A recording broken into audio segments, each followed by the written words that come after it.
President Aquino is fully committed in solving the smuggling problem in the country. It has been a major curse for the economy, but winning this crusade will involve our participation. Government cannot do it alone. The most recent report, oil smuggling is costing the government coffers 30 to 40 billion pesos in lost revenues. The Bureau of Customs has not wavered in its campaign. Joining us tonight via phone patch is Mr. Jesus Arranza, Chairman of the Federation of Philippine Industries. Good evening, sir. Good evening, Kathy, and good evening to your viewers. Sir, Mr. Ramon of Petron, a subsidiary of San Miguel Corporation, bared studies from 2007 to 2011 about oil smuggling. What can you say about this, and how do you think that this propagate or happened in the past? Well, I was listening to the news. It's true. Most of these are coming from the special zone and high seas, no? And I'm surprised how can this be done when you have the Coast Guard in the high seas and you have also customs in each gate of the different special economic zones. Not unless there is connivance, this can never happen. And we have been saying this, they've been losing, not only on oil. The last time I made a comparison between the records of custom and the records of IMF of all goods that were exported to the Philippines by other countries, the disparity is about 125 billion pesos a year lost in revenue, especially the value-added tax, which they should pay. If you add both, I think it will easily be 200 billion a year. And I cannot really understand, because you have customs in each gate. Every time a tanker would pass that area, they should be inspected. Documents should be presented. So it has been going on for a long time, Kathy. Yes, sir, that's correct. And indeed, the government is losing a lot from this illegal activities. And the president is fully committed in winning the campaign against smuggling. What can the private sector do to help the Bureau of Customs in this? Commissioner Biazon has been doing a good job so far. Where do you think are the lapses? Kathy, I have been fighting smuggling for more than 2 decades.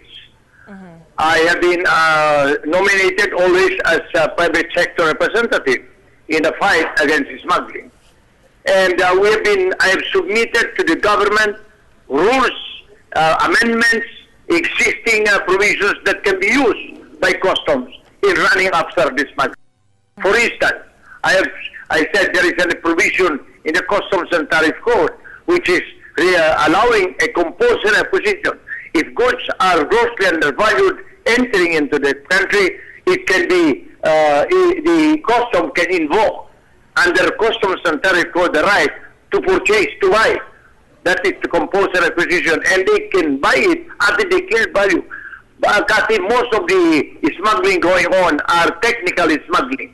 And technical smuggling is either undervaluing so that you have less VAT, misdeclaration, underdeclaration, and the like. So if this can be implemented, we can easily deprive all these smugglers of their working capital. So I don't know why this is not being implemented. So I submitted a lot. I submitted sample cases that we have encountered. So I hope that the present dispensation can look into all this.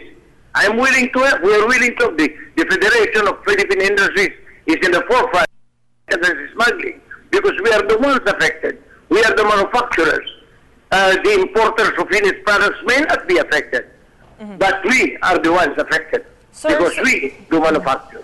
Sir, so in the Federation of the Philippine Industries, you can attest that all your members are practicing proper processes when it comes to importation and exportation.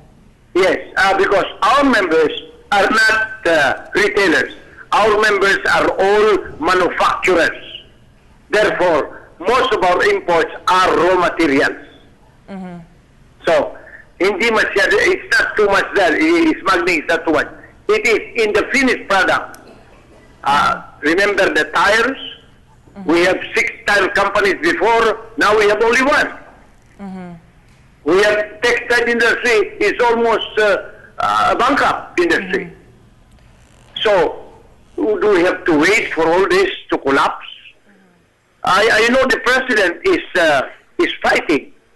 And that's why I send copies of all my recommendations, not only to the Senate, but also Secretary of Finance. And I sent also a copy to the office of the president. And I'm willing to help. So you're saying that you're ready to expose the big-time smugglers that you've encountered along your crusade as crusader? I have submitted names.